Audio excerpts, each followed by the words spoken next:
tadi Pak Putu sudah menjelaskan secara panjang lebar. Saya langsung ke Pak Yana. Pak Yana dari VKTR sendiri, Pak Yana. Indonesia memiliki market yang besar, Pak. Dengan market yang besar, pastinya mobilisasi masyarakatnya juga sangat tinggi.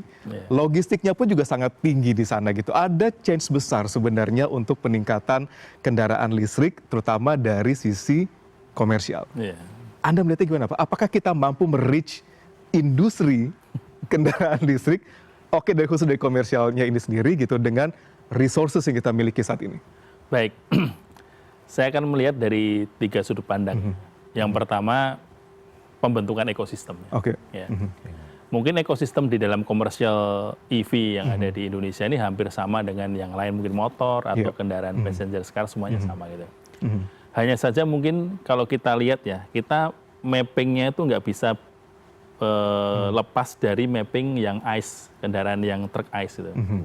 Dari yang tadi total sekitar 6,1 sampai 6,2 juta truk yang ada di Indonesia, itu hampir 45 sampai 50% itu ada di Jawa.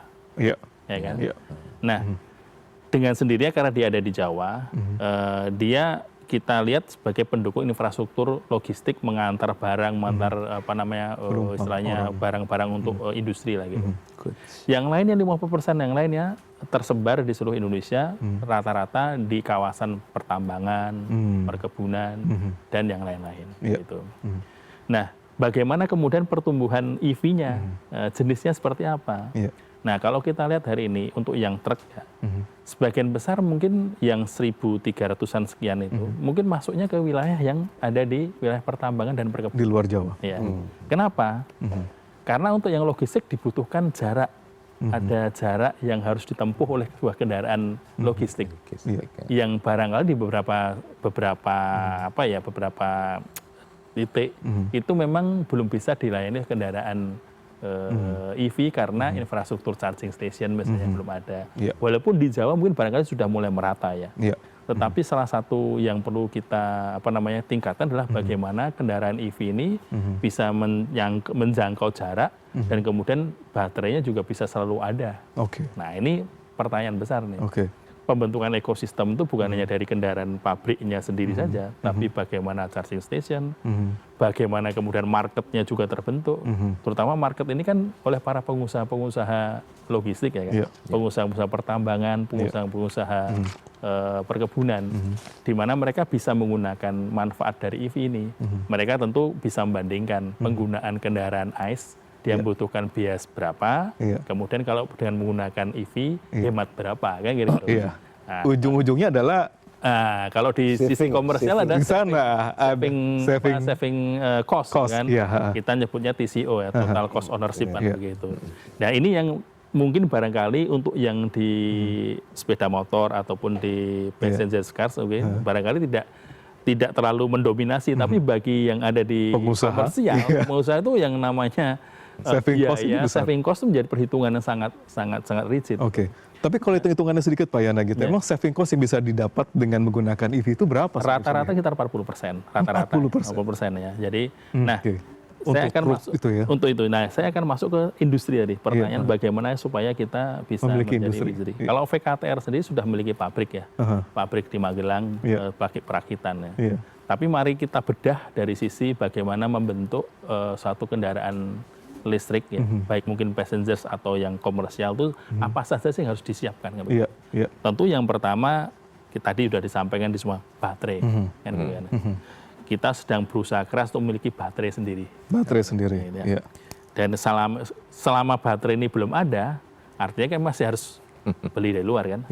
Tapi kita berharap dengan kebijakan pemerintah sekarang ini, baterai ini sudah bisa diproduksi dalam negeri. Kalau ini sudah bisa diambil, barangkali hampir 40% atau 45% TKDN sudah bisa kita dapatkan. Yang kedua motor. Motor itu artinya kalau mesin ya. Nah, ini kuncian juga nih kalau bicara itu. Selain baterai juga motor. Pertanyaannya, apakah sudah ada industri dalam negeri yang sudah bisa membentuk motor listrik? Motor listrik ini. Itu terutama untuk kendaraan besar ya Pak. Mungkin kalau yang sepeda motor atau ini sudah mungkin barangkali sudah ada yang banyak ya gitu.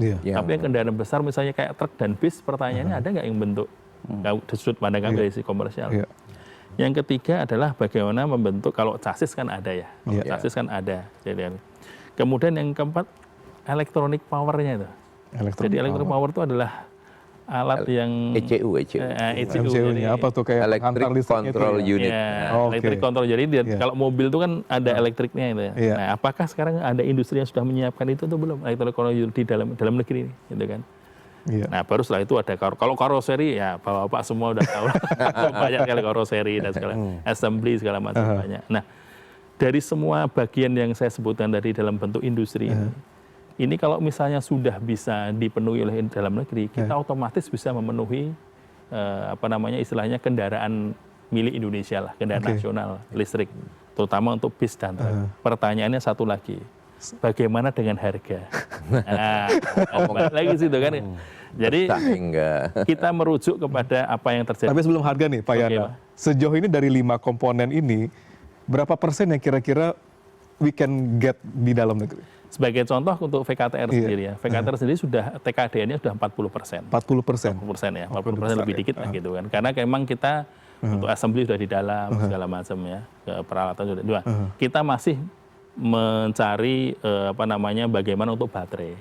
Karena kalau baterai ini komponen kuncian juga, di mana nanti kalau baterainya sudah bisa dalam negeri pasti bisa di atas 80%.